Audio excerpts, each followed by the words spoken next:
আল্লাহর নবী বলেন, শুনে না, এই রমজান মাসের প্রতিটা মুহূর্ত আমার আল্লাহ বান্দার দিকে তাকায় থাকে। কখন আমার বান্দা বলবে, আল্লাহ আমি তোমার গোলাম।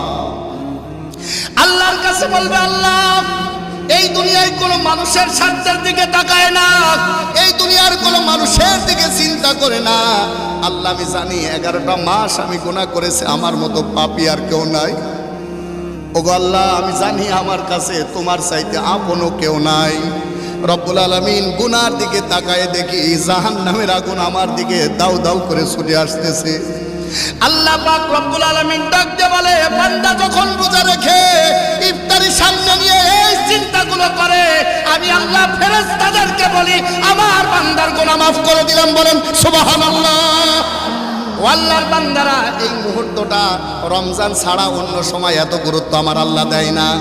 আমার দিকে আমি তাকাই, আপনার দিকে আপনি তাকায় দেখেন, জীবনে কত গুনাহ, কত গুনাহ, কত গুনাহ, জবাব দেওয়ার মতো ক্ষমতা আমাদের নাই। কিসের দাম্ভিকতা, কিসের অহংকার, কিসের দুনিয়া। এখন যদি চোখটা বুঝে যায় সব পর হয়ে যাবে। আপন যদি থাকতে হয় একমাত্র আমার মালিক ছাড়া কেউ নাই।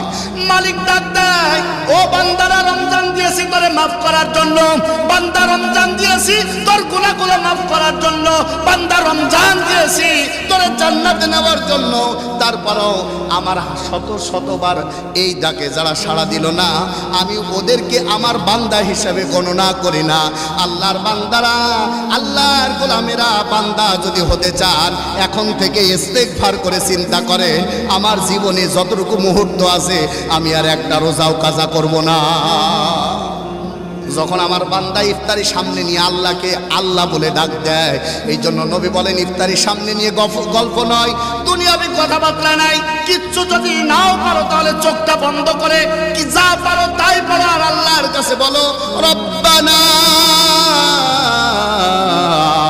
ইন্নানা আমান্না। আল্লাহর কাছে শুধু এইটা বলো, আল্লাহ আমি তোমার গোলাম, গোলাম হিসাবে যত ভুল করেছি তুমি আমারে মাফ করে দাও। বলেন সুবহানাল্লাহ।